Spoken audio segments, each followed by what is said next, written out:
Hey everybody, Kimberly here. Now, if you are looking for that 2 to 5 player, 30-minute life strategy game, Middle Ages is perfect for you.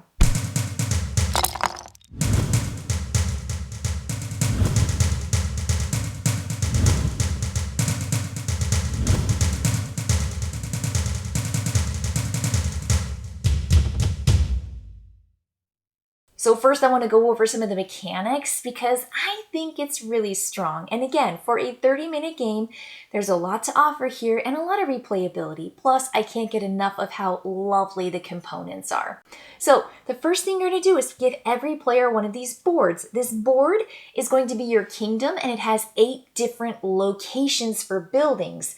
So if I show it to you up close, you'll see here, you've got like granaries or fields, you've got your windmills here, you've got your buildings here. This is going to be like your armaments. This is where you defend yourself. We're going to flip it over because this actually opens up. And then you're going to see here, this is like your village market. This is going to be your attack space or your fight. This is your church or monastery, and then that is going to be your palace. So this does go from 1 all the way to 8, and I'm going to bring this back out again so I can show you some of those things close up. But that's what I've got right here. Now you also are going to place out a grid that is 4 deep of these tiles that you've shuffled up, and each of the tiles, I'm going to flip over this bottom tile, goes from low to high. So when you grab 3 from the deck, you're going to grab these 3 and you're going to say, oh, 4, then 19, then 21, and then you flip them over, and that's going to be how those go out. So you flip over 1 more tile than there are players in the game. So for this 2-player game, which I already have 2 of our horses sitting out there, we have 3 different tiles to pick from every single round. We are going to play 16 rounds in the game. So this is round 1 all the way to round 4. And then at the end, we're going to trigger this event card. This is going to be the event card for round 4, round 8, round 12, and then round 16. These are just shuffled up from a stack of cards. You'll see here, I've just got a bunch of these cards. So every time you play, your event is going to be different, and it's going to show up at a different point in the game, which definitely helps with your strategy. So this one we're going to score at the end of round 4 says you get a coin for every symbol of treasure chest that you have on tiles in your kingdom. Cool. So that means we're going for those little treasure chests. Well, guess what? I got to start the game and I put my horse down on this tile right here. This tile right here has 2 of those treasure chests on it, and it's also one of those windmill tiles. So I'm going to be putting my horse right there, and that's where I started, and then Lewis got to go. He's my opponent. He's going to play this little yellow horse right here, and he got to play down on either this farmland or this royalty or a castle tile here. Now, what does that mean? If he goes here, guess what? For the next round, he's going to have initiative. So that's one of the coolest mechanics is when you're earliest on this track, you get to take your tile, add it to your kingdom, and you're placing your horse into the next row, going here, here, here, but you get to pick before everyone else that comes after you. So by placing up here, he's essentially giving me the initiative to pick first, and he'll pick second.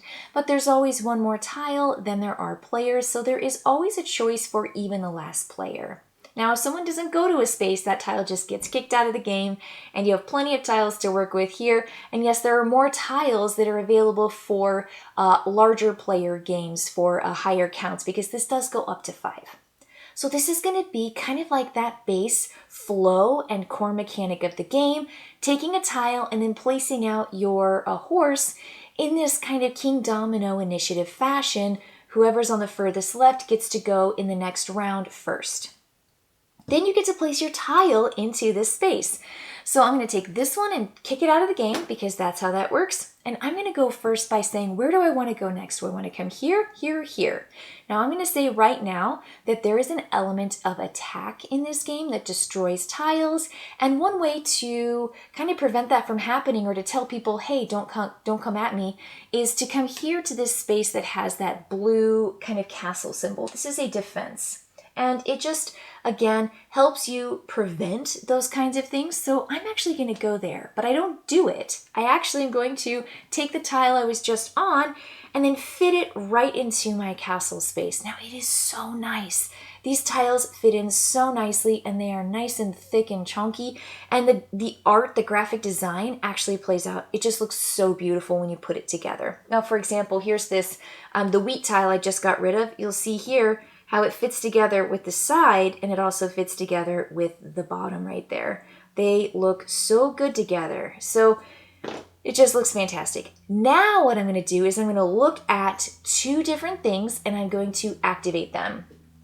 So I'm going to take you back here to this one because this says you will look at everybody else. If you have more windmill tiles than other players, and you're going to look at every other player in the game, they give you $2. Well, I went first, I took the windmill, and nobody else in the game has any cash. So I don't get $2 from my opponent, Lewis, who's playing yellow.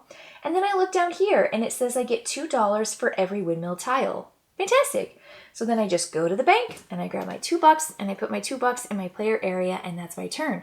Every turn is going to look just like that by adding the tile to your location after you've selected your new tile in the next row, and then you trigger the bonus of the tile that you just took, and then you'll get cash payouts for tiles of those particular types listed. So Lewis goes and he takes this guy. And he's going to put his horse down on, let's say he wants to go to the marketplace. Well, the marketplace really scores up on treasure chests, and he doesn't have any. So maybe he wants to come over here and say, okay, I saw you go and get defense. I'm going to go and get that attack. And I'm going to try to gain more attack than you because attacks are, again, pretty rough. Now, the cool thing about having this royalty tile is that you are going to place it into your area. I know this is my board, but Lewis is going to do this to his. He's going to look down here and he's going to see this guy. And the cool thing about that is you're going to be able to gain one of these special tokens, and there are 8 unique tokens that match one of each of the types of tiles in the game. So he's going to look at those, and that's what these guys are right here. So I'm going to hold these out to you. These are going to be the different tiles, and you'll notice that they actually fit inside the game. So you'll take one of these, and you're going to place it underneath. Let's say we put the little wheat symbol, and it slides in right there. And now you've got $2 for every windmill and wheat tile when you score this particular column or type of building. So cool. So these are going to give you bonuses there. You're going to have bonuses for cash payouts. You can have that upgrade where you get it here at the church, and you're going to essentially get 4 per or 3 per or something like that. If you go here to this tile that I was headed to, you can place this out on a future row, and it will protect other players from going there. It will prevent them, and you can either go there and take it, or you don't have to. You can just essentially say nobody can have this tile, and even I don't want this tile. Once you clear one of these rows, you are going to reach into the pile and fill it in immediately. So we go 4, we go 19, and we go 21. And there will always be 4 out there. Now that's the thing I like the most about this, is you always know essentially 4 rounds ahead or 3 rounds ahead. You know where you are, you know the next one, and the next one, because you just keep wrapping around.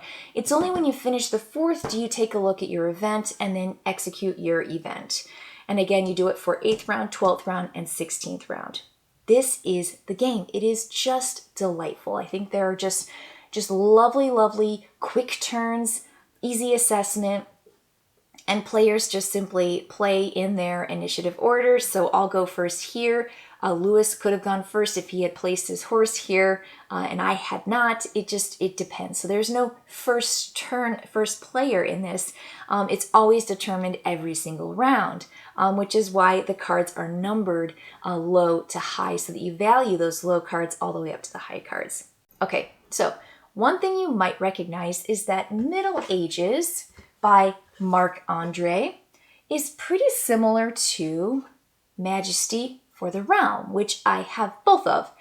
Yes, it is, but there are some updated mechanics that make Middle Ages from the Majesty for the Realm really delightful. And I've already talked about those, but in Majesty for the Realm, there are worker meeples and there are cards, and I would say that those are fiddly. And I feel like Middle Ages has really upgraded the player count from 2 to 4, and in Middle Ages, it's 2 to 5, and so you can play with more players. The components are much, much nicer and easier and lovelier to play with instead of cards that kind of spin and twist. There is a mechanic here where you want to get at least one of every particular type of building, because at the end of the game, if you don't have one building represented in each, you will lose 10 points. And there was another system of scoring up those particular buildings in Middle Ages that I didn't find as satisfying as the incentive to not gain the negative points that you get here in Middle Ages. I think this just is lovely and delightful and fast and fun and beautiful. I will be playing Middle Ages again, and I will most likely be playing Middle Ages over Majesty for the Realm, for a variety of reasons that I've already mentioned. This has so much potential, and even though there is a little bit of attack in this game, there is a way for players to potentially prevent that from happening by kind of, battening down the hatches, really just preventing players from being able to attack them. Great, great game, 16 rounds. It almost never feels like enough and you want to play again. So just a delightful revision or reimagining of this particular game by Marc-Andre. Just really delightful. So couldn't say enough good things about my experience with Middle Ages.